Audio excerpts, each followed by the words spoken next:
Praise the Lord. Thank you, Sister Grace, for leading us a prayer. Thank you, Brother JR. Isa pong pinagpalang umaga sa bawat isa. Amen. Good morning po sa bawat isa. Bigla na lang pong umulan, no? But anyway, I thank the Lord na nandito ho tayo. And welcome po sa aking ka-worship team po noon, kabanda. Pastor na po siya ngayon, si Pastor Eman, yung tumayo po kanina from Guam.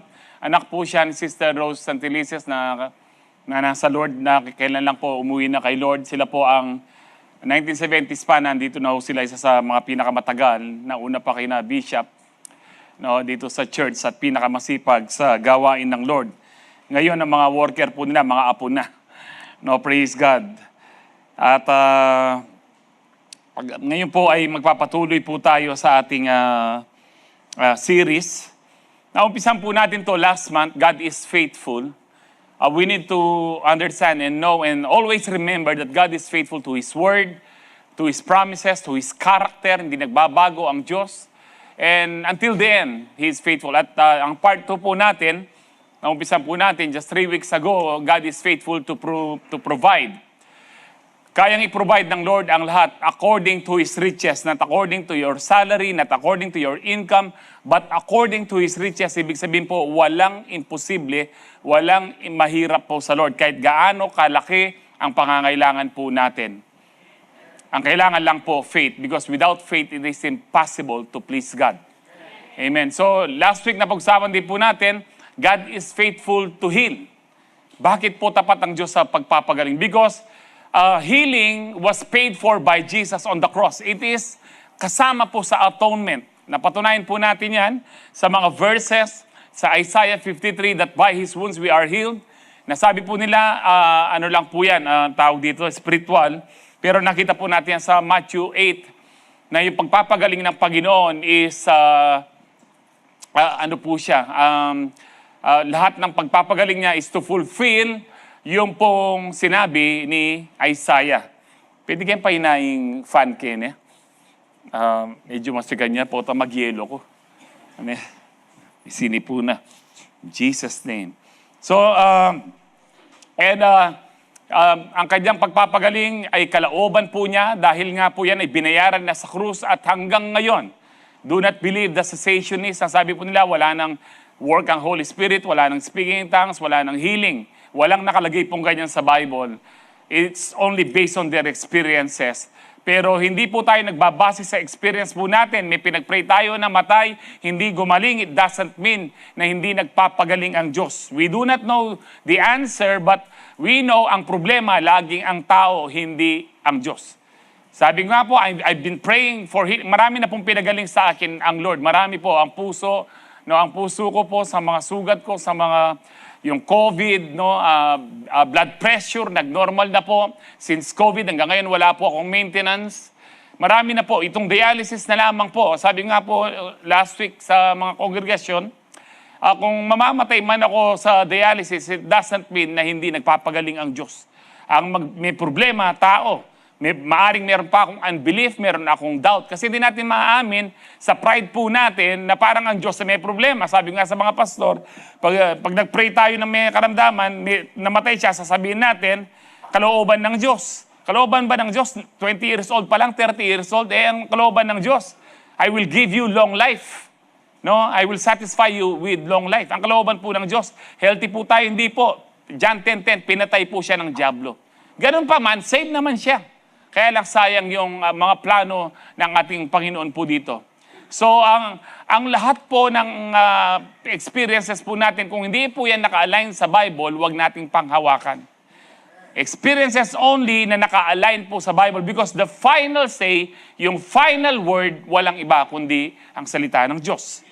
Amen. So, today, this morning, ang pag-uusapan po natin, God is faithful to forgive. Naisip nyo na ho ba na mapapatawad o nagkaroon na ho ba kayo ng kasalanan na iniisip nyo, mapapatawad pa ba kaya ako ng Panginoon? Patawaran na ako pa kaya ng ginupa, ulit-ulit yung gagawang ko, lamaran ko, balas-uwas. Na ano niya na ho ba yan na Lord, umulit na naman po ako. Tapos, parang ayaw mo na mag-attend, ayaw mo na mag-pray kasi nahihiya ka sa Lord. But I tell you, walang kasalanan na hindi po kayang patawarin ng Panginoon. In fact, lahat po ng kasalanan, pinatawad na. But it's not automatic. You need to go to Jesus to receive forgiveness. Amen po ba?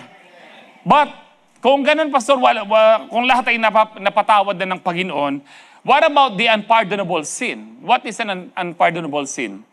It's the blasphemy in the Holy Spirit. Na ito inayatala nung minsan, nagpagaling po ang Panginoon, ang sabi po ng mga Pariseyo, kaya siya nakapagpalayas ng demonyo, it's because of Beelzebul or Beelzebub or si Satan kanya. Sabi ng Panginoon, a kingdom that is divided by itself will be ruined and a household that is divided by itself will fall. So sabi niya, and then tuloy po natin, sinabi po niya sa Matthew 12, 31, 32, so and I tell you, every kind of sin and slander can be forgiven. Lahat daw ng klase ng kasalanan, pati yung paninira, yung pagchichismis nyo. Ano? Yung pagchichismis ng iba dyan, wala na pong ganyan sa Calvary, no? Ken Tarlac siguro atin, eh. So, but blasphemy against the Spirit will not be forgiven. Ang kalapastanganan, laban sa banal na Espiritu, hindi mapapatawaran. Pangnoon lang yan.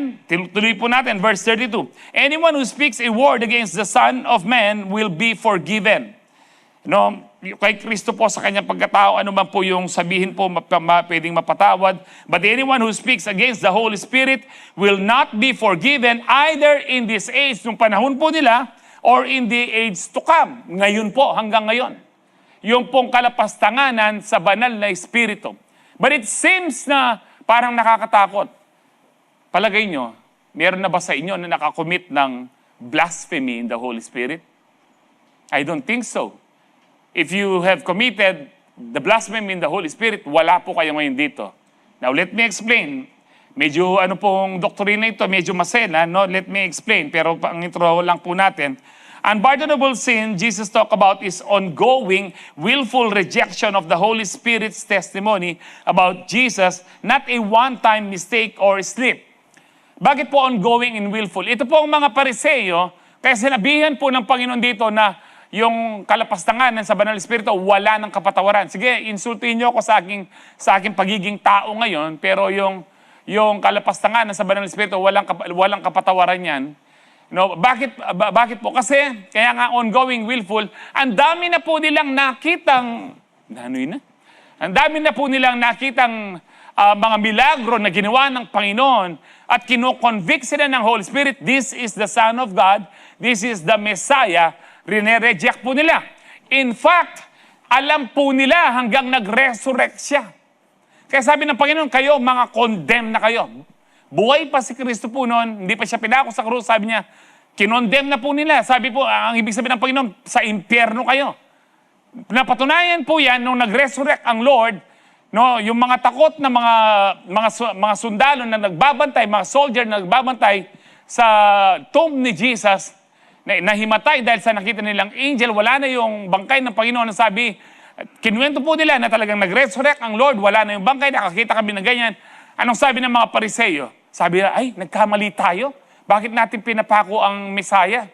Sinabi ho ba nila, magsisi tayo? No. Sa tigas ng puso nila at sa pride po nila na ayaw nilang mapahiya, di baling mapahiya si Kristo, baliwaliin ng conviction ng Holy Spirit. Ang sabi po nila, ito yung pera, sabihin nyo. Anong pinasabi? Ninakaw yung bangkay ng kanyang mga disipulo. Alam po natin lahat na hindi po totoo. Ang gusto pong sabihin dito, i-build up sa inyo, kaya po sila hindi na mapatawad.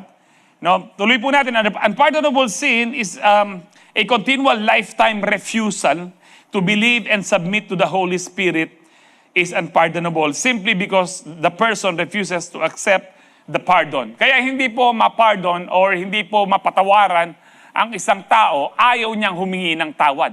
Paano mapapatawad ang isang kasalanan o ang isang tao kung ayaw niyang humingi ng tawad?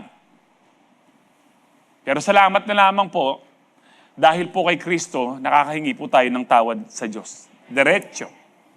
Hindi po sa pastor, hindi sa pari. Amen ho ba?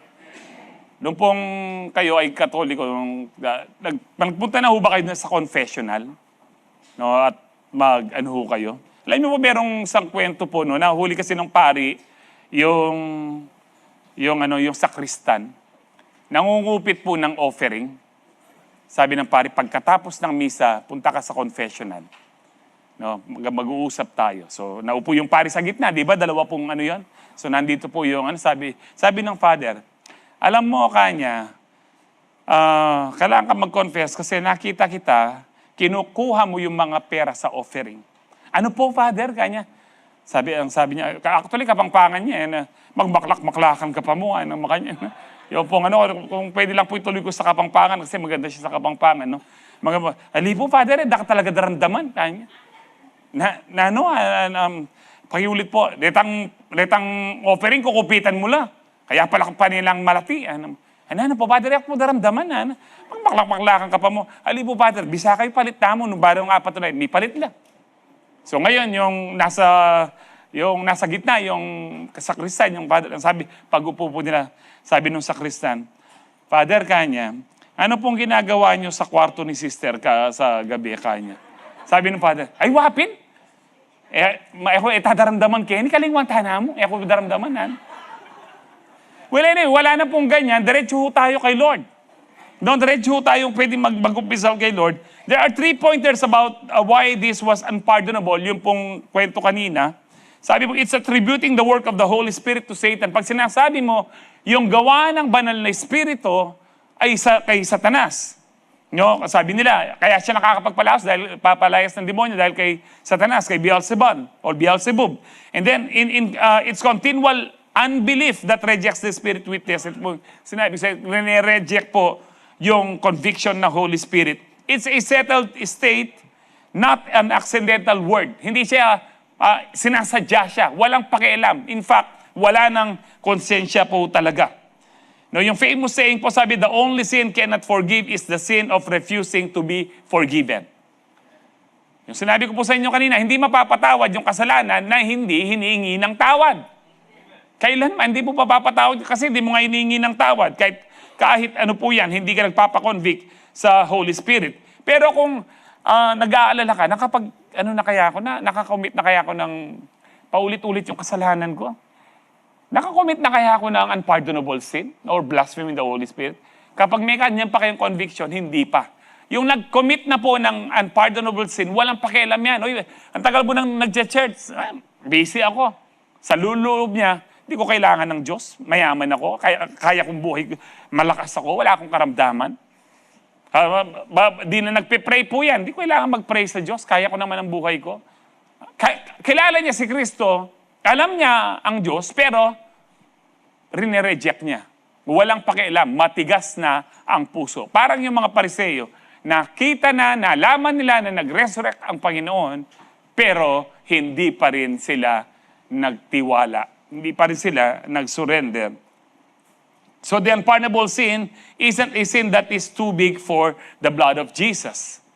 Pag sinabi natin na merong kasalanan na hindi mapatawad ng Diyos, parang walang power or yung power ng blood of Jesus is limited. Hindi po siya nalilimit. Actually, nalilimit po ang power ng blood or maging ang Diyos, nalilimit po ang kanyang kapangyarihan if you will not allow God. Because God respects your free will. Amen? Hindi kanya pipigilan kung gusto mo sa diablo. Hindi kanya pipigilan ng tao kung gusto niya mapunta ng impyerno. Iko-convict kanya, sasabihin kanya kung anong katotohanan. But you need to decide. You need to decide because we're not robots. We're not robots at gusto ng Lord free will. Kasi po, ang pagmamahal, hindi po yan inuutos.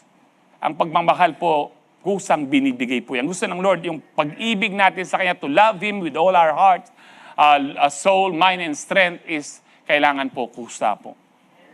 Because hindi na po yan pag-ibig kung yan ay napilitan. Takot lang po yun. Kaya nga po, ang dugo ng ating Panginoon na inawit po natin kanina, what can wash away my sins? Nothing but the blood of Jesus. na ngayon ay mas ma-explain ko sa inyo bakit kailangan pang mamatay si Kristo at bakit kailangan yung dugo ng ating Panginoon para mapatawad ang sangkatauhan. Noon pong bata ako, sinasabi ko kay Lord, Lord, bakit kailangan mo maghirap pa? Diyos ka, nagkatawang tao ka. Ba't di mo na lang kami basta pinatawad? Diyos ka naman. Di ho ba? Ewan ko po kung naisip niyo po yun, no, ako lang. No, ako lang yung pong merong ganong kaisipan na napaka-creative. No? Maaring... ewan ko po sa inyo, pero ako po, naitanong ko po yun. Hindi nyo ba naitatanong yun? Di ba, Diyos naman siya, pwede namang magpatawad. Pero hindi po. Kailangan pong may magbayad. Ang sabi po ng Romans 6:23, for the wages of sin, ang kabayaran ng kasalanan ay kamatayan. Sa batas espiritual, maging sa pisikal, ang lahat ng kasalanan ay kabayaran ay kamatayan. Kaya nga, ang death penalty po ay hindi po yan, ano tawag ko dito? Yan po ay pinapayagan ng Diyos. Tao lang po yung nagmamarunong. Ayaw po, dapat po may death penalty sa mga heinous crimes.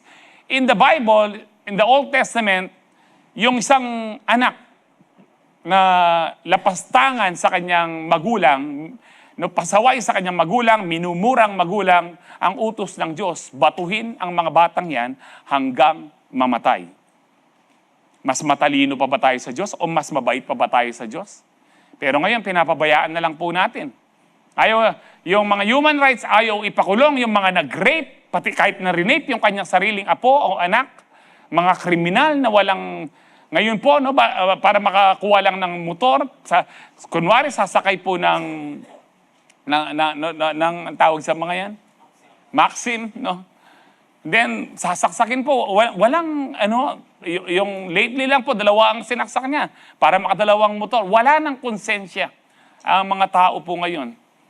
Sabi ko nga ho, hindi matatanggal ang krimen kahit may death penalty. Pero, mababawasan. At masisave mo yung mga inosente.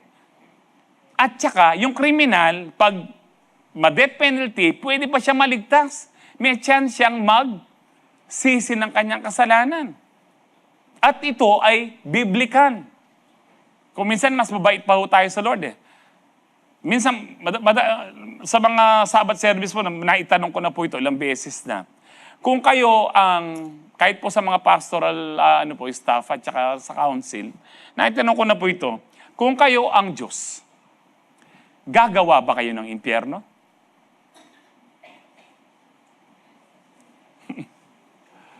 Ano pong sagot nyo?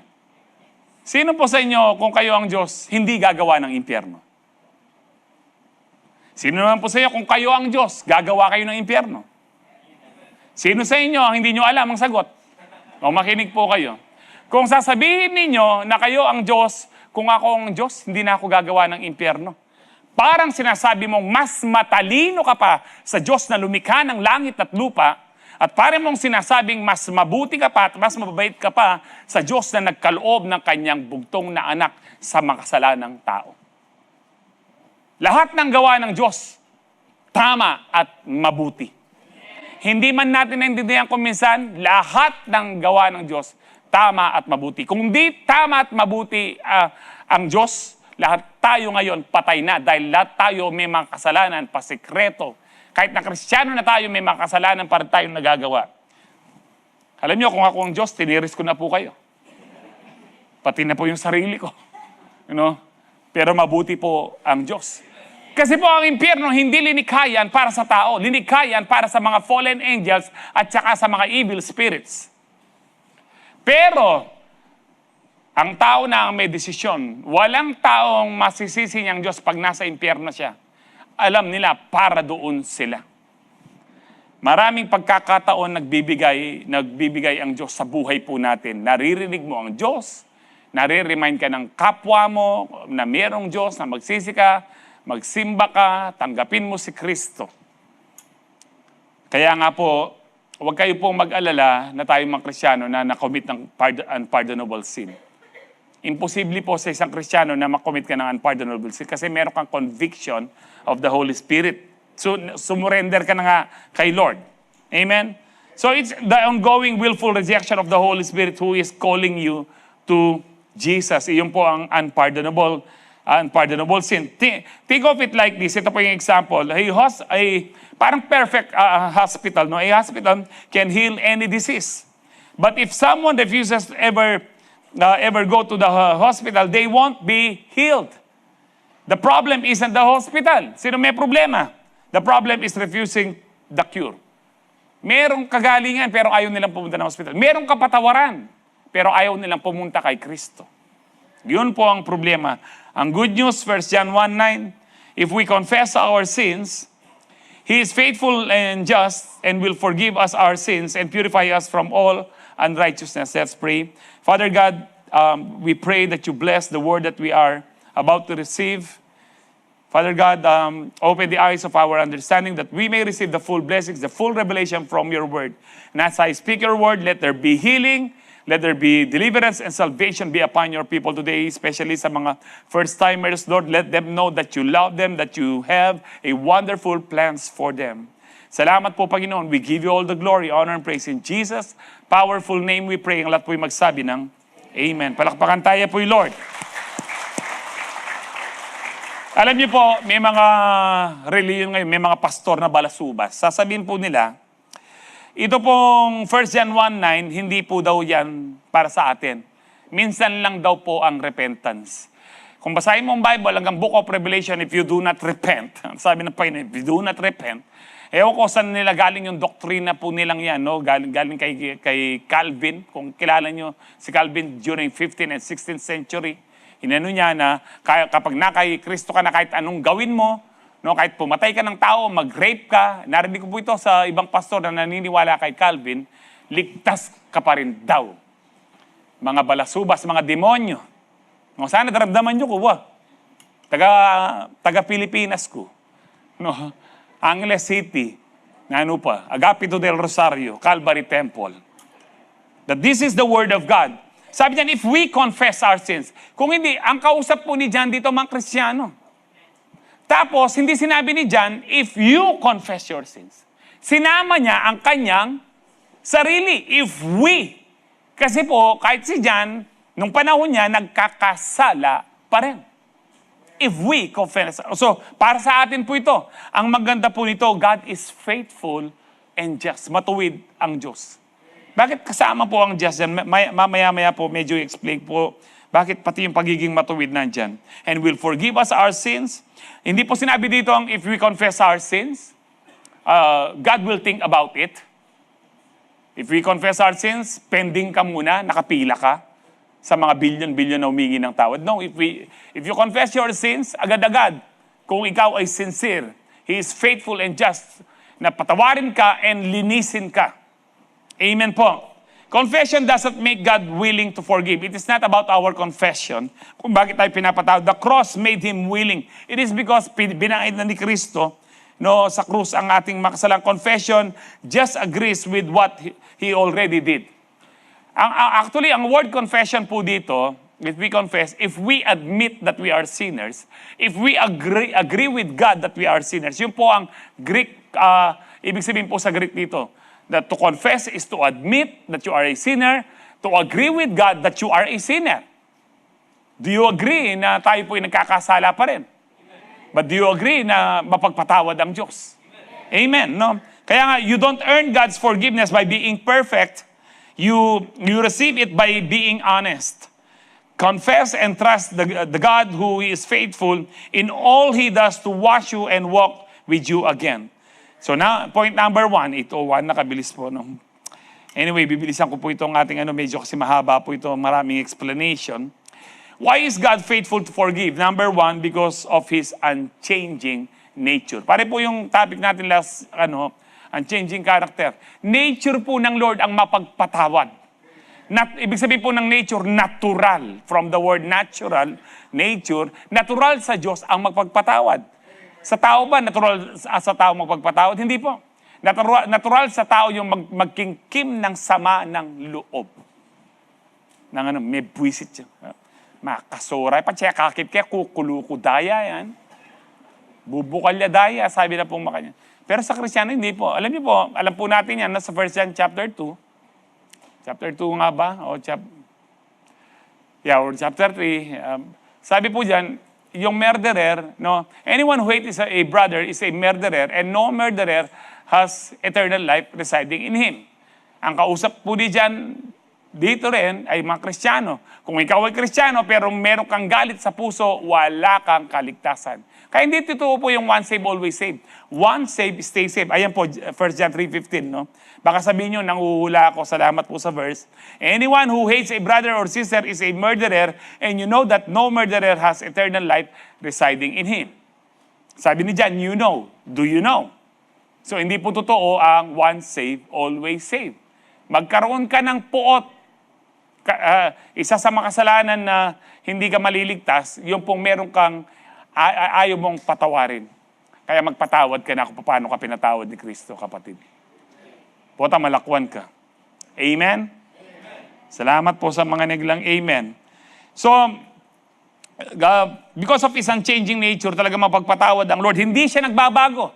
Baka sabihin nila, noon lang nagpapatawad ang Diyos. Hindi po, sabi ng Hebrews 13:8, Jesus Christ is the same yesterday, today, and forever. Siya ay pareho lang po, no, noon, ngayon, at magpakailanman.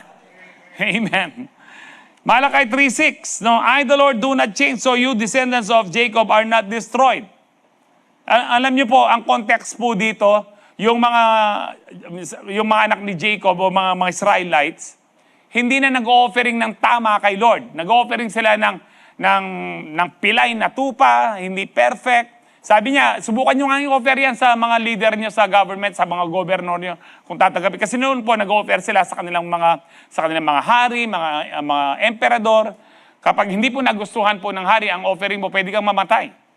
No, ako pa kaya, nasan yung respeto niyo sa akin? Kaya sabi niya, I the Lord do not change. Malakay 3:6. Ano po yung tithing? Malakay 3:10. Tinatanong po nila kung para ngayon pa yung tithes. Anong sabi ng Lord? I, the Lord, do not change. So hindi siya nagbabago sa requirement about tithing. Because I, the Lord, do not change. Kung sinasabi mong wala nang tithes ngayon, so nagbago na ang Diyos. Pero hindi nagbabago ang Diyos. Kapag nagbago ang Diyos, hindi na siya Diyos. Kung ang Diyos meron dapat siyang baguhin, hindi siya perfect. Kung hindi siya perfect, hindi siya Diyos. Pero ang Diyos natin, perfect po siya, hindi siya nagbabago, wala nang kailangan dagdagan, wala nang kailangan bawasan. Kaya ang kailangan lang po natin, kahit hindi natin naintindihan, sumunod lang. Dahil perfect ang Diyos.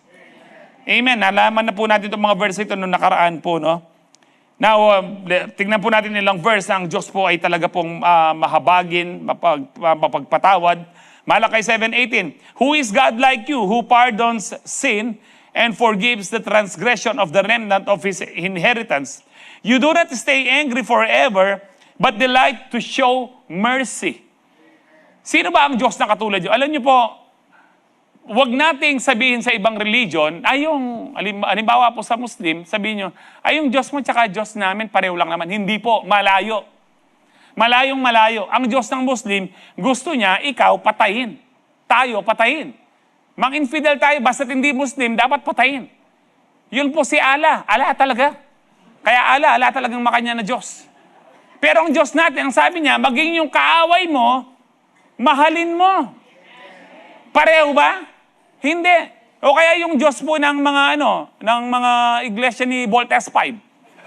Hindi rin pareho sa kanila. Si Kristo, tao lang. Sa atin, hindi po. Si Kristo ay Diyos na nagkatawang tao. Napakaraming verse yan. Hindi kasi sila nagbabasa ng Bible. Bawal sila magbasa ng Bible. Kasi mga ministro lang.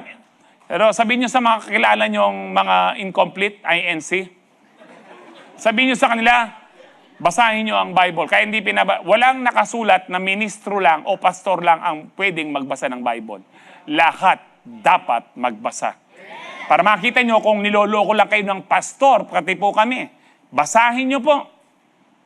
No, hindi pareho. Kahit po yung may mga maitim na menuling niya. Hindi po ganun si Kristo. No? Every January 9, hindi po pareho. No, yung Kristo po natin, hindi na siya nakapako sa krus. Hindi rin po siya nakahiga na pipilaan niya, Kenny. Tapos para mapatawad ka, ganun-ganun ka ng butil na 5 misteryo. Hanggang matapos ka, misteryo pa rin, hindi mo alam kung pinatawad ka o hindi. Iba po ang tunay na Diyos na sinasabi ng Bible. In fact, ang sabi ni Paul sa Corinthians, so pwede niya natin pa, nakalimutan ko na ni 1 Corinthians po yan, no? Na if someone comes to you and preaches a Jesus other than the Jesus we preach, so hindi basta Jesus, pareho. Merong nagpunta sa inyo na pinipreach si Jesus, pero iba sa Jesus na pinipreach namin, sabi ni Paul. Sabi diyan, or if you receive a different spirit, ibang Holy Spirit, ibang spirito siya, hindi siya Holy Spirit, or a different gospel, a different Jesus, a different spirit, and a different gospel. Pinagalitan ni Paul, you put up with it easily enough, agad yung tinatanggap. Huwag po natin basta tanggapin, no, na yung mga, pwede ba, ilan nyo po yung kumakatok sa bahay po ninyo? O hingi lang ko ng ilang, ang sabi po ni John, sa 1 John, huwag nyo papasukin sa bahay because you are partnering with them with their wickedness. Kahapon may kinuha po ako dun sa email, tawag doon, mailbox. No? Naka-plastic, hindi nabasa. Nung nakita po ng miss ko, sabi niya, may sulat pa lang Jehovah's Witness, sabi niya. Oo, kako. Nung nakita ko nga, kako, JW. JW? Jaworski, kako. Hindi ko na binasa. Hindi na ho, ano.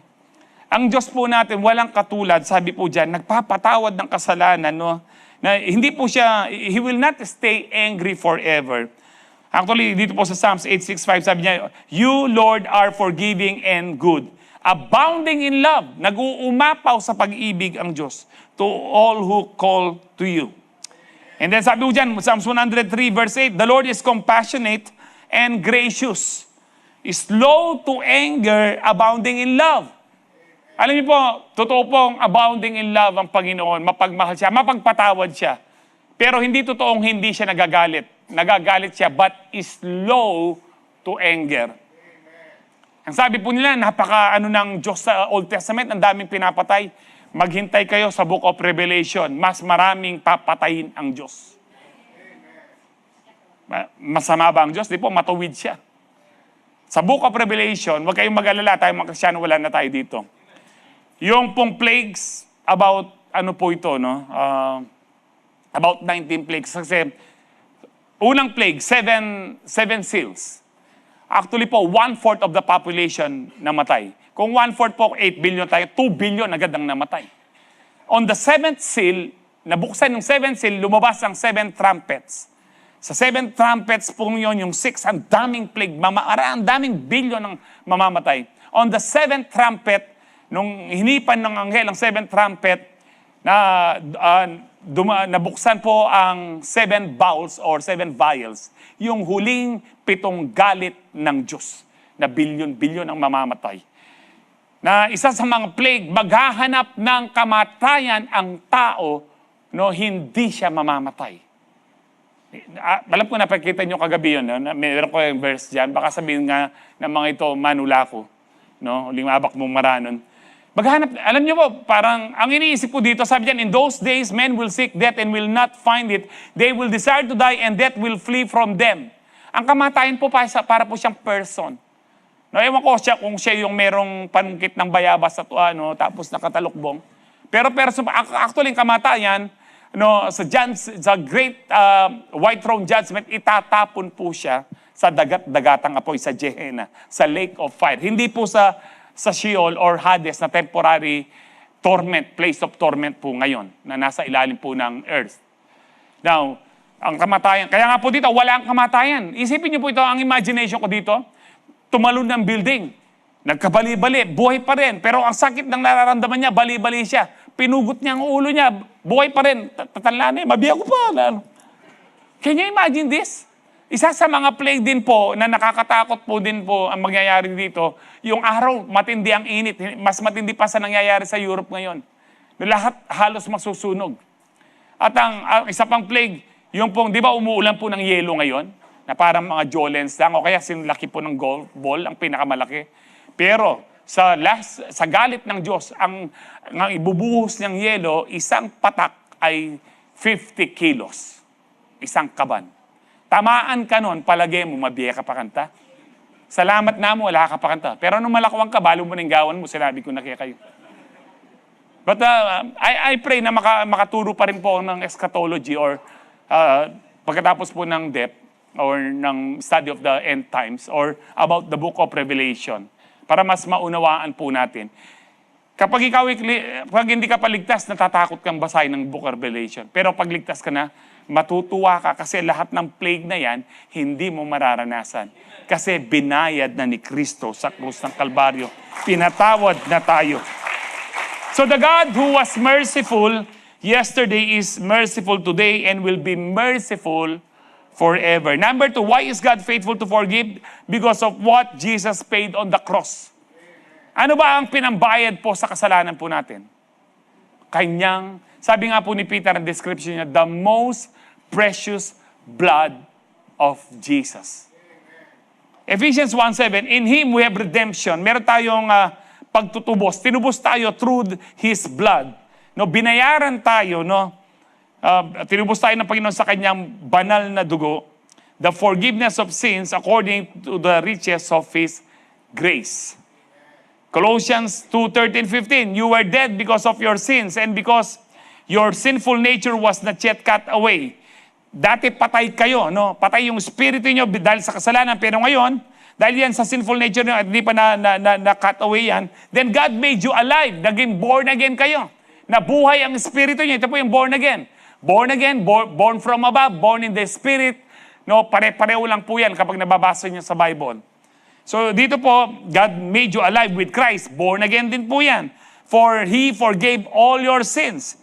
Sa papaanong paraan? He canceled the record of the charges. May mga demanda tayo. No, may mga demanda tayo na naka-charge po dahil sa mga kasalanan natin. Pero ang mga charges na ito, kinancel ng Panginoon, no, against us, He took it away by nailing it to the cross. Lahat ng kasalanan, kahirapan, karamdaman po natin, ipinako na sa krus.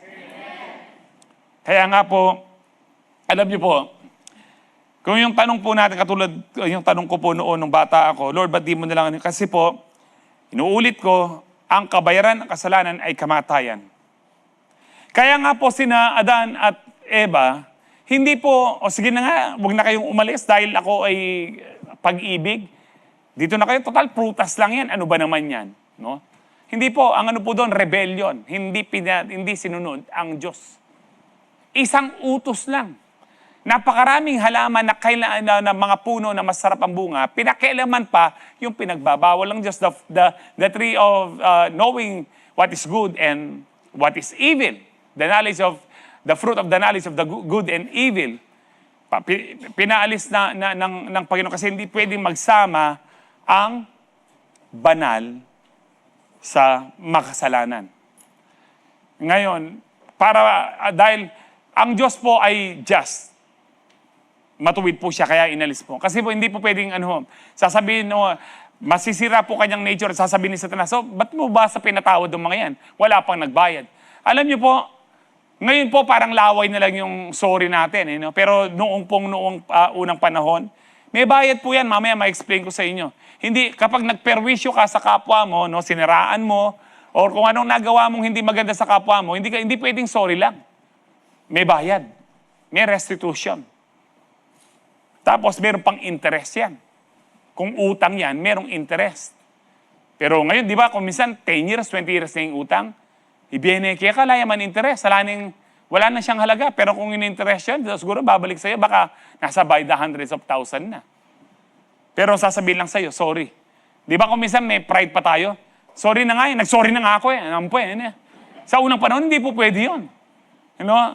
Nag-sorry na nga ako, ba't ganyan ka pa? Para bang nagmamalaki dahil nag-sorry? Pero sa Bible, hindi po pwede, kailangan magbayad ka.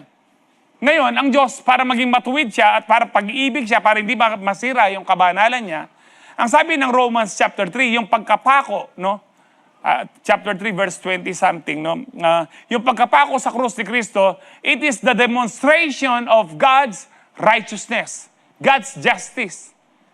Na lahat ng kasalanan natin para maging matuwid ang Diyos na tayo'y tanggapin sa langit, hindi makondem ang Diyos sa kanyang sarili at kay Satanas na bakit na lang tayo pinapasok ng langit na walang nagbayad, binayad ni Kristo. Walang tao ang pwedeng magbayad sa kanyang kasalanan. Yung mga pinapapako sa krus tuwing Holy Week, tuwing Biyernes Santo, hindi po sila karapat-dapat. Si Peter nga, pinapako siya katulad ni Kristo. Sabi niya, hindi, ibaligtad nyo. Hindi ako karapat-dapat maging katulad ng aking Panginoon na ipako. Pero rengalwa, pakyapusan din, hindi man sila karapat-dapat. Ang tanging kabayaran lang talaga po ay dugo ng ating Panginoon. At salamat na lang po, napakabuti ng Diyos. Nagkatawang tao ang anak ng Diyos upang siya'y magkaroon ng banal na dugo, pambayad, pantubos sa ating kasalanan. Kung tutuloy po natin, sabi sa verse 15 ng Colossians, in this way, He disarmed the spiritual rulers and authorities. Pinawalang, na po yan, wala nang authority sa atin, wala na siyang kapangyarihan. Ang lahat ng mga kalaban po natin, He shamed them publicly by His victory over them on the cross. Kung bakit nananalo ang dyablo sa iyo ngayon, kapatid, pinapayagan mo. The way you think, kapag meron kang fear, pinapayagan mo ang dyablo. Kapag meron kang doubt, pinapayagan mo ang dyablo. Pag nagsasalita ka ng hindi maganda, pinapayagan mo ang dyablo sa buhay mo. Kapag nagkikipag-compromise ka, pinipili mo kasalanan, binubuksan mo ang buhay mo, sinisira mo yung wall of protection mo para mga evil spirits ay makagawa sa buhay mo. But it is not the will of God. Kasi po, tinanggal na ng authority ang dyablo sa atin. Wala siyang magagawa kung hindi mo siya papayagan.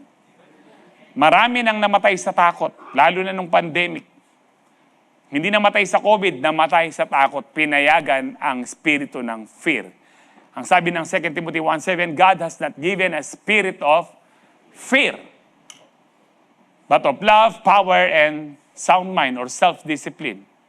Ibig sabihin, kapag natatakot ka, hindi yan sa Diyos. Dyablo yan. Pero sabi po dyan, wala na pong armas ang mga dyablo sa atin, ang mga demonyo. So God doesn't forgive us because we're good. Hindi tayo pinatawad ng Diyos dahil tayo po ay mabuti. O mabuti na ako, Lord, nag-attend na akong church. Dapat na ako mapatawad. No. He forgives because Jesus paid the cross, settled it all. Justice was already satisfied. Jesus paid the full price so God can forgive us and still be righteous. Ito po yung God is faithful and just. Bakit just po siya? Bakit matuwid ang Diyos na patawarin tayo? Kasi binayad na po niya ang lahat ng kasalanan po natin. Kung hindi po niya binayad, hindi po siya matuwid. Kailangan mabayad ang kasalanan po natin. Salamat po sa ating Panginoong Jesucristo. Amen. So justice was already satisfied. Jesus paid the full price so God can forgive us and still be righteous. The debt is nailed down and done. From Old to New Testament, merong rin-require na payment ang Panginoon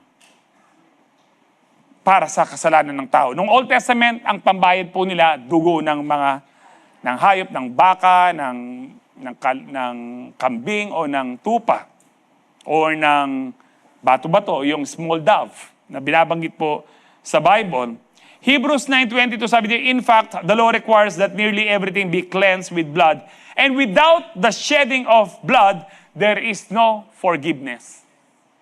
Kung walang noon po humingi ng tawad ang mga tao, kapag po nag-offer po sila ng hayop para i-shed yung blood. Because without the shedding of the blood, kung wala ang pagbubuhos ng dugo, wala pong kapatawaran. Because that is the law. Kaya hindi po in-establish ng Diyos yung law, hindi niya pwedeng baguhin po yon. Kundi po, magiging imperfect ang Panginoon. Pero infallible po ang Diyos, hindi siya nagkakamali. Hindi pumapalpak ang Diyos. Pag nagplano ang Diyos, walang contingency plans. Walang plan B, walang plan C. Plan A lang, sigurado na.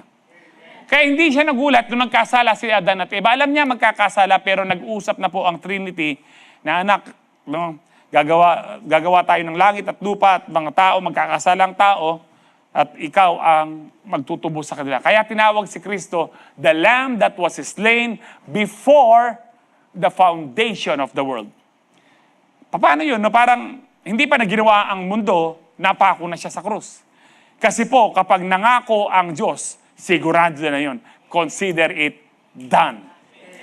Kaya nga po, ligtas po ang Old Testament saints saka New Testament kahit po tayo ngayon. Ang Old Testament saints, paano sila naligtas? By looking forward to the coming Messiah. Na merong darating na Messiah from Genesis chapter 3. Sinabi na po ng Diyos yan. Na yung si Satan, yuyurakan yung kanyang ulo ng seed of the woman. Sino yung seed of the woman?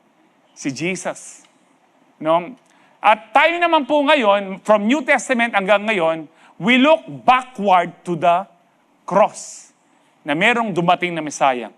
Kaya nga po, ang salvation, it's all about the cross. Kung ano po ang ginawa ni Kristo. Naligtas sa mga tao in the Old Testament by looking forward na merong Messiah. Na meron silang hope na merong darating na Messiah na magliligtas sa kanila. Tayo naman, paano tayo ligtas ngayon? No, we're looking backward, pinapaniwalaan natin na meron nang dumating na Messiah na nagbayad na ng kasalanan po natin. Amen. Mahirap po mabuhay sa Old Testament because there are 5 Levitical sacrifices. Maraming offering. Yung iba, isa lang yung offering tuwing service, nagre-reklamo pa. Wala po yan sa Calvary Temple. Nasa iba po yan, no? Nasa incomplete siguro yan. Pero meron sa Calvary Temple, pag nag-offering na, mga palila. Unang offering po, burnt offering. Nasa Leviticus chapter 1 po yan. Ang purpose nito, total dedication and atonement. Ang offering po niyan, a bull, a lamb, or a bird. Yung pong dove, no? Completely burned on the altar. Talagang susunugin po ng buo. Ang key verse po niyan ay nasa Leviticus chapter 1. Hindi ko na po babasahin. Ang symbol po niyan, giving your whole life to God. Number 2, grain offering. No? Yung butin. No? Nasa Leviticus chapter 2. Jesus' name. Ang purpose po niyan, worship, thanksgiving, dedication of daily work. Ang offering po niyan, fine flour. Ang butil po niyan, yung grain po niyan, yung fine flour is wheat or barley. No, ang ino-offer po in frankincense, walang dugo. Key verse, Leviticus chapter 2. No, hindi ko na rin po babasahin, kayo na po magbasa. Short po ang time ko. Symbol, honoring God with the fruit of your labor. Isa pang offering. No, pangatlong offering na po ito. Peace offering, Leviticus chapter 3. Purpose, fellowship, and thanksgiving. Ano po yan? No? Offering an animal from earth or flock, part burned, part eaten by priest and worshiper. So yung i-offer pong animal, yung ibang kalahati po ay susunugin, yung ibang parte kakainin po ng priest na nag-offer at saka yung makasalanan na nag-offer. May fellowship po sila. Kaya nga po peace offering. Number 4, sin offering. Ito po yung sa Leviticus chapter 4, para sa mga hindi sinasadyang kasalanan, unintentional sins. Kahit po hindi sinasadyang kasalanan, may bayad pa dapat. Hindi ko naman sinasadya Lord. May bayad pa rin po. Ang purpose po nito, atonement for unintentional sins, offering bull for priest, nation, goat for leader, lamb, goat for common person. Depende po kung anong kalagayan mo bilang tao. Nasa Leviticus chapter 4 po yan. Ang symbol po niyang cleansing from sin. Panglima, last offering, guilt offering. Ito po yung Jesus name. Sagulin mo po. Ako, mama ko.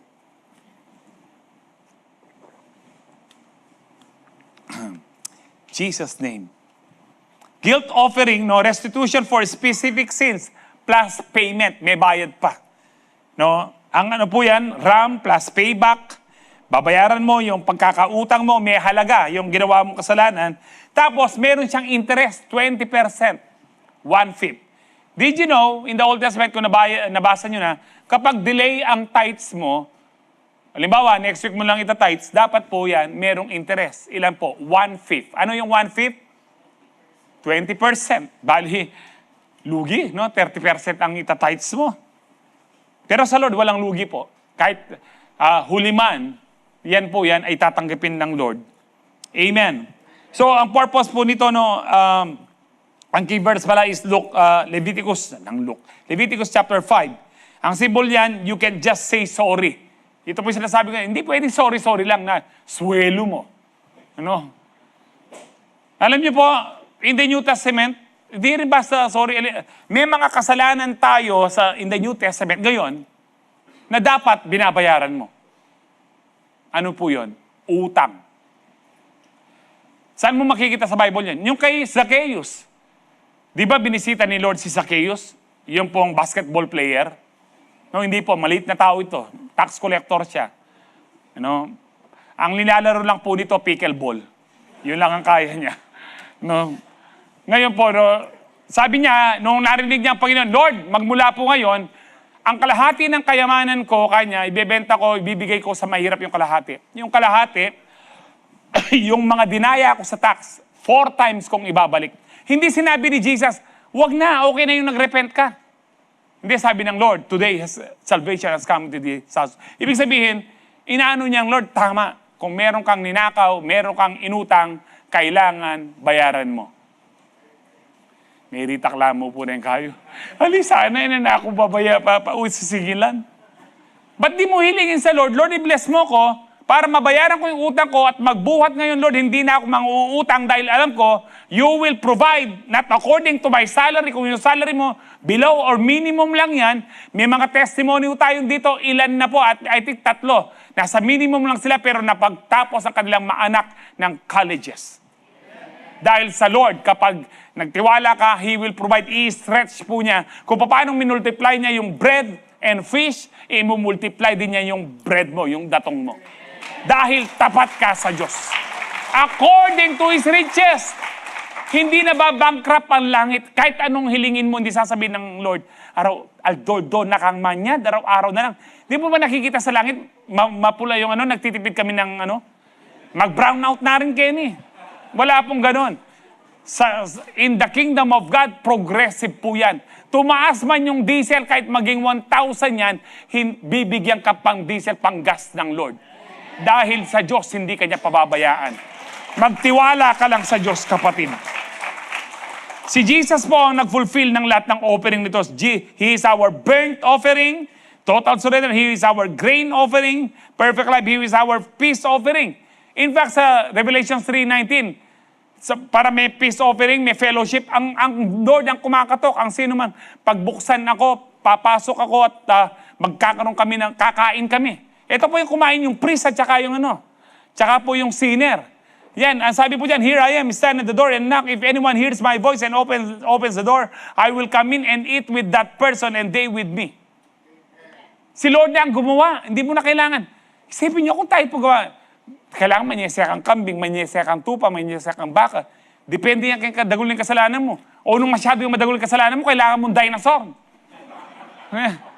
Manyesya kang dinosaur. Salamat na naman po si Lord, sapat na. Isang patak lang ng kanyang dugo, sapat na. Buhay yung dugo ng ating Panginoon.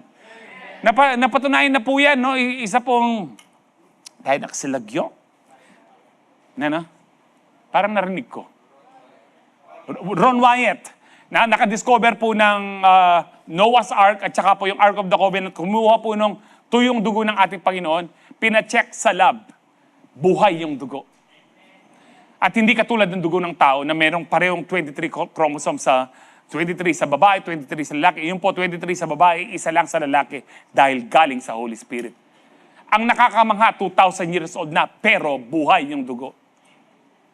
Alam niyo po, isang patak ng dugo ng ating Panginoon, kaya ng bayaran ng kasalanan.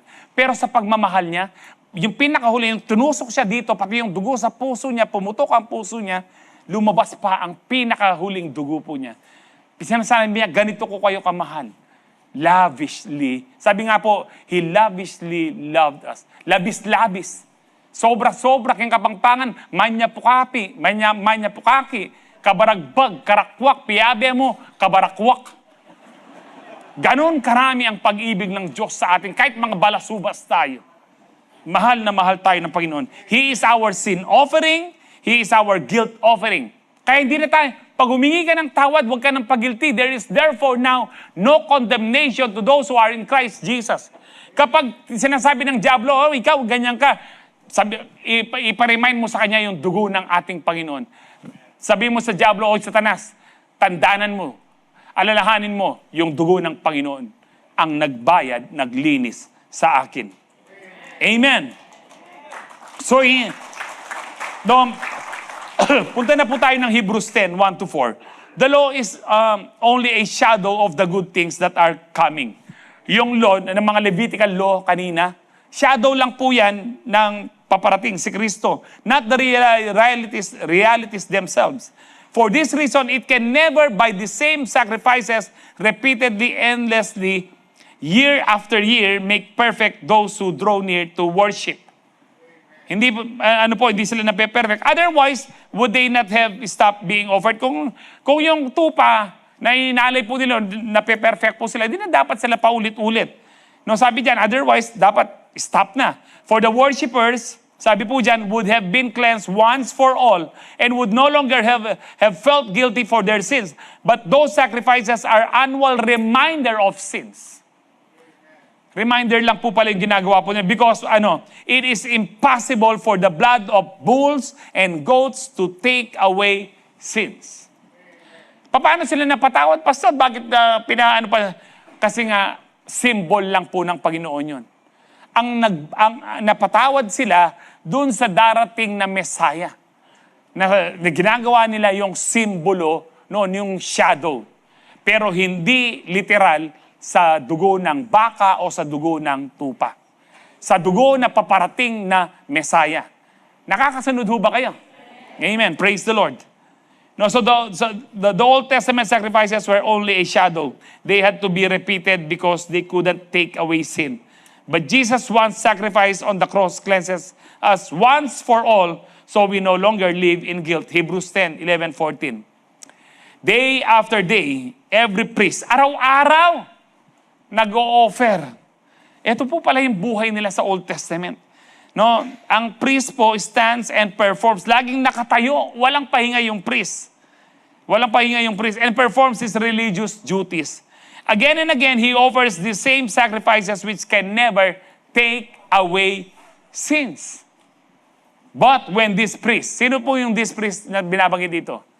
Jesus, our high priest, our Melchizedek. Sabi po dyan, had offered for all time one sacrifice for sins, he sat down at the right hand of God, and since that time he waits for his enemies to be made his footstool. For by one sacrifice, he has made perfect forever those who are being made holy. Tingnan niyo po ito, no? Made perfect na tayo, pero being made holy pa rin tayo. We are perfect in the Spirit. Kahit anong oras tayo mamatay, bumagsak man po ang planetang Mars dito ngayon, patay tayong lahat, pero ligtas ka. Not because you're perfect, but because of your perfect Messiah. Pero bakit being made holy? Tayo po'y nasa sanctify. Habang buhay po tayo ngayon, nababago tayo. Nung na-born again ka, hindi agad na natanggal yung masamang ugali mo eh. Pero mapapansin mo, pumipino ka. Hindi dahil Pilipino ka, dahil Kristiyano ka. Amen? Kung sinasabi mong mas mapino ang ugali mo last year, may problema, demonyo ka. Umahaba ang sungay mo. Dapat pag Kristiyano ka, we are being changed from one degree of glory to another degree. We are being changed every day from glory to glory, from glory to glory.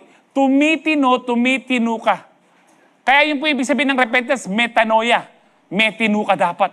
Lagi kang titino. Kung talagang repentant heart ka, tumitino ka. Amen.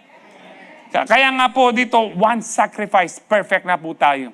Papasukin tayo sa langit. Kahit po kanina nagkasala kayo, na halimbawa po, talang kape. Ay, sige, matatanan dyan, karamba mo pa mo. Pero diyan na mete ka kitang oras sa ito, ligtas ka, not because of you, but because of, not just si Jesus. Ang problema po kasi sa atin na sabi po nila, ibig Diyos, yung iba kasi akala nila, tayong naniniwala na nawawala ang salvation, agad mawawala. Hindi po basta mawawala ang salvation. Alam po natin yan. Ulitin ko po sa inyo. Sa James chapter 1, verse 13 to 15, hindi tayo tinutukso ng Diyos. Bakit tayo natutukso? Because of our own evil desire. Kapag yung own, sabi diyan, when tempted, no one should say, God is tempting me. James 1:13. For God cannot be tempted by evil desire, nor does He tempt anyone. Verse 14, but each person is tempted when they are dragged away by their own evil desire and enticed. Iniisip mo, siguro magandang bumalik ako, paminsan-minsan, uminom ako, magsugal ako, o manood ng pornography. And then verse 15, then after desire has conceived, lagi mong iniisip, gagawin mo na. Because there's power in meditation. The power of the mind. It gives birth to sin. When sin is full grown, kailang magiging full grown ang sin? I don't know. Kapag paulit-ulit mo yan, I don't know how many times. Praise God, walang nakalagay na 100 times lang. Kasi yung mga tao, dadayain ng Diyos, sasabihin na 99 times nito. So on the 100 time, magsisisi na ako. I don't know. When sin is full grown, it gives birth to death. Death saan? Sa physical? No. Banal ka man o makasalanan ka, mamamatay ang physical. Spiritual death dito, kaya walang once save, always save. Kapag nagpatuloy ka sa kasalanan, ikaw ay mamamatay, mapupunta ng impyerno. Pero kung nagkasala ka lang kanila minsan, hindi basta mawawala po yan. It's the continual rejection. It's the continual sin, living in sin. Yun po yung pumupunta ng impyerno. So di tayo basta, we're not believing in once save, always save, but at the same time, we do not believe na minsan ka lang nagkasala, pupunta ka na ng impyerno. Pastor, minsan lang siya nag-rape, pero Kristiyano siya. Hindi po yun minsan nag-rape. Bago siya nag-rape, masama ng isip niya. Mineditate na niya yan. Puro kalibugan sa isipan niya. Kaya hindi po minsan, yung rape hindi po minsan yan. Yung pumatay ng tao, hindi rin po minsan yan. Matagal na siyang merong sama ng loob. Pero yung minsan, yung mga kasalanan sinasabi kong minsan lang na nagda-drive ka, umahawit ka, what can wash away my sin? Ang bihira. Nag-rapture. Maiwan ka? Hindi. Kasi po, sapat na ang dugo ng Panginoon para ikaw ay pabanalin. Kaya nga, hindi tayo namumroblema sa kaligtasan. Hindi mo kailangan lagi akong perfect o para mong binabayaran kasalanan mo. I'm not saying na magkasala ka na. No, patino ka nga ng patino. Nakukuha niyo po ito? Na para di kayo malito, huwag kayong maano doon sa one save, always save, mga osas. Mga demonyo po yan. Huwag makiramdam kayo, demonyo kayo. Lililuto yung tao, wala sa Bible yan. Ayan sa James mismo, mamamatay kapag nagpatuloy ka sa kasalanan. Mamamatay yung nabuhay na espiritu mo. Lahat ng nakakaunawa po doon, magsabing amen. So, balikan po natin. But when this priest had offered for one time, yarine pala. Being made holy. So repeating sacrifices meant the problem wasn't solved. One sacrifice by Jesus means the problem is solved. Kaya yung problema mong hindi mapupunta ka ng impyerno, solve na yan, kapatid. Nakamabarbecue kang impyerno. Amen. Last point, 8:40. Why is God faithful to forgive? Because of His love and desire to restore us. Kwento ko na lang po sa inyo ng mabilis. Meron pong kwento. Nabasa niyo na ba yung Book of Hosea? Book of Hosea, ito po yung nagrebelde ang mga Israelite na naman, sumasamba na naman sa iba't ibang Diyos-Diyosan, kay Baal, kay Molech, kay Asherah, lahat ng mga pagan gods, sinasamba na naman po nila.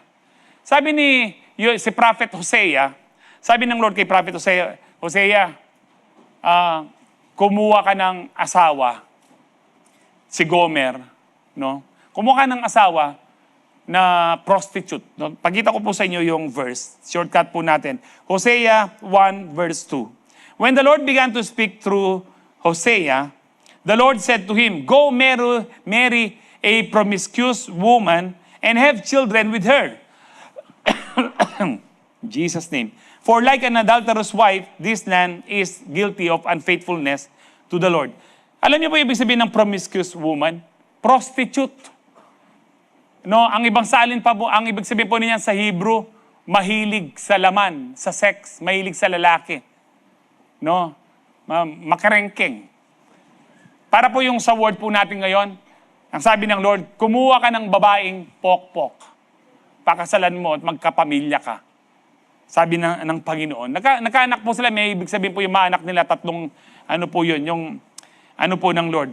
Dahil katulad ninyo, No, katulad ni Gomer na inasawa mo, sabi ng Lord, adulterer ang Israel. So, pero nagkaanak na, pero umalis pa rin si Gomer po. Umalis pa rin, nanlalaki pa rin, mahilig. Daig pa niya yung Samaritan woman. Daig pa niya siguro yung mga hostess po dito, prostitute dyan. No? At ang sabi ng Lord sa Hosea 3:1-2, the Lord said to me, go show your love to your wife again. No, pakita mo muli yung pag-ibig mo kay Gomer. Nasa ibang lalaki. Susunduin ni Hosea. Ika yung lalaki, kaya natin to? Ali? Nanong kayo? John Dirit. No? Pero si Hosea, maano po siya, sumunod sa Lord. Alam niyo po, isang lesson pa dito para sa mga single. Pag magpe-pray kayo, huwag kayo ang pumili ng asawa nyo. Hayaan nyo si Lord. Ay, hindi po, papailinan na akong promiscuous. Excuse me, Lord. No, hindi po, hindi na maulit yan. Si Isaac ang pumili si Lord. Yung tatay niya, di ba? Pero pumili si Lord. Binigay niya si Rebecca. Kaya yung iba sa inyo, hanggang ngayon single pa kayo, kasi kayong namimili eh. Hayaan nyo si Lord ang mamili. Lawin nyo man, next week, mag-asawa na kayo. Aring alwa, papalakpak lang. Salamat Lord, 40 years old na ako.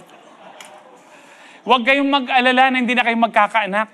O lawin ni Sarah, 90 years old. Pastor naman.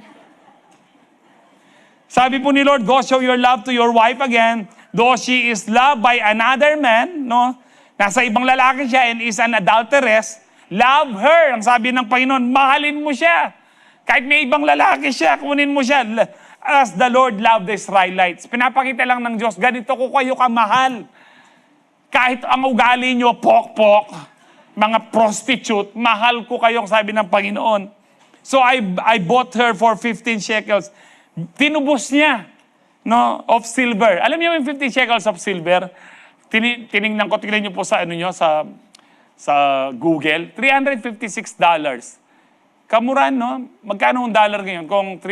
Sabihin na natin 400 for the sake of easy computation. 400 times 60, no? Ilan po yun? 40 times 60 is, nanuya? 2,400. Kamura na mo, ne? Mas manla pa rin ang king barke, ne? Karet ang KTV. Bala mo pang pangyamo. Ne? Bala mo kanyang area, ne? Kamura na mong tinubos niya. Ang hirap po nito, no? No, ano pang ibig sabihin nito? God and Israel. Hosea represents God. Dito po sa librong ito. Who is loving and faithful husband. Gomer represents Israel.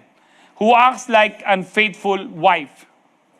Meron bang pangalan sa inyo? Gomer. O si pala, ne?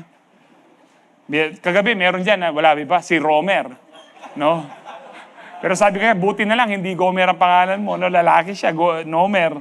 Kaya nga, Nomer, no Gomer. No.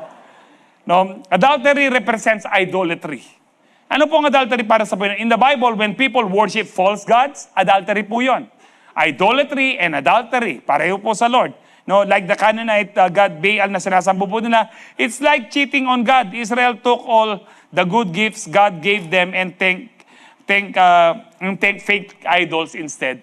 Now, sa atin po, paano natin apply ito? Kapag nagtitiwala ka sa ibang tao, sa ibang Diyos, sa ibang bagay, mas nagtitiwala ka sa pera kesa sa Diyos, ikaw isang prostitute. Ikaw ay isang pokpok.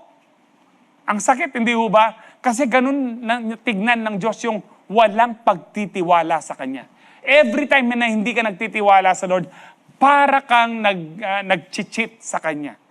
Nagko-commit ng adultery. So always trust God. Ganun pa man, hanggang 14 chapters po Hosea, sa Hosea 14, gusto ng Lord na sila i-restore. I will heal their waywardness and love them freely for my anger has turned away from them. Hindi na natiling galit ang Diyos. Gomer's story shows the depth of our sin. Hosea's story shows the depth of God's grace.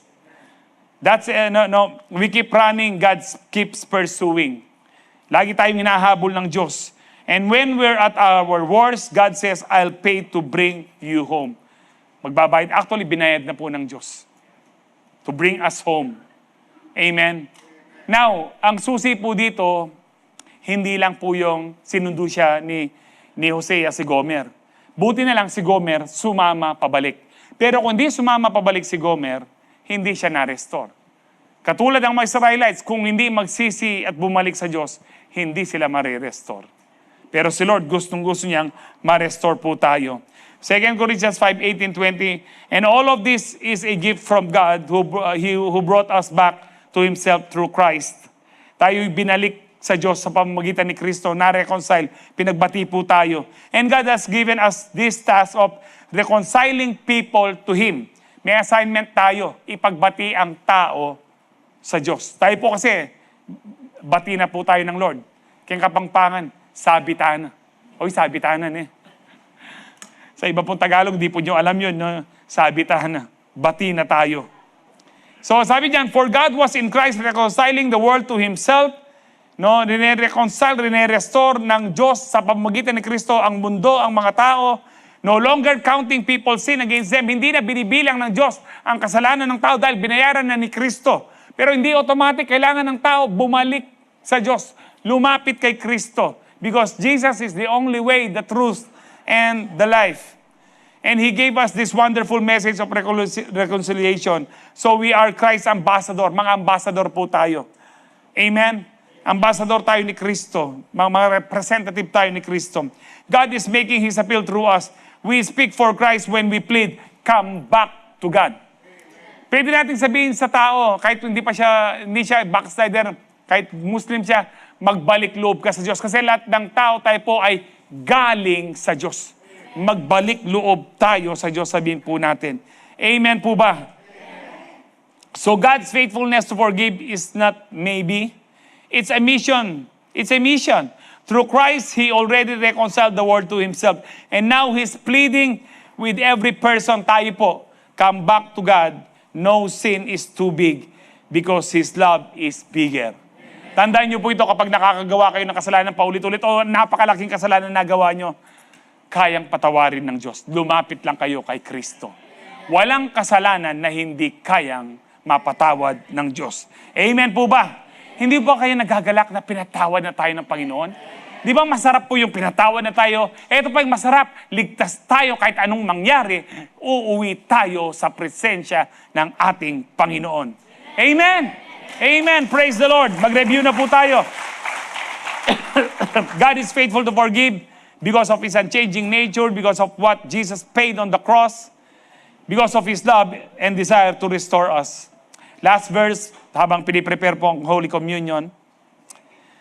No, pag sa Holy Communion po, reminder lang po, baka makalimutan ko, yung mga first-timer, huwag nyo pong kakainin kagad dito o inumin. Dalhin nyo po sa upuan nyo yung ostya, tsaka po yung inumin, sabay-sabay po natin mamaya na inumin. Amen? Yung mga may mga kasama kayong bisita, paalalahanin nyo po sila. So sabi po ng Lord, Father, forgive them for they do not know what they're doing. Nakapako siya sa krus. Ang hirap po nito. Ang dami mong sugat, pinagdudura ka, ang daming sinabing hindi magaganda sa'yo, pero inyet, ang sabi ng Panginoon, Ama, patawarin mo sila dahil hindi nila alam ang kanilang ginagawa. Hindi nila alam na siya ang Panginoon, na siya ang tagapagligtas. Kaya patawarin mo sila. Pero ang kaibahan po natin ngayon, alam na natin kung sino ang tagapagligtas. Alam na natin kung sino ang Panginoon. Therefore, alam na natin ang ating ginagawa. Napakasama na lang po natin kung itatakwil pa natin si Kristo. Napakasama pa rin po natin kung pipiliin natin ang kasalanan kesa kay Kristo. Pero alam ko sa Calvary Temple, lagi natin pipiliin ang Panginoon dahil pinatawad na tayo ng Panginoon. His faithfulness to forgive is proven at the cross. Wala nang kailangan patunayan pa ang Panginoon kung paano siya mapagpatawad. Pinatunayan na yan sa krus. And His heart is for all people to be reconciled to Him. Inuulit ko po, magalak po tayo, lagi kang payapa, dahil ikaw at ako, kapatid, pinatawad na ng Diyos. Kung bakit tayo pinagpapala dahil kay Kristo na nagbayad ng ating kasalanan at meron tayong kapatawaran. Amen? Sige po, tayo po lahat ay tumayo. Tatanggap po tayo ng banal na hapon.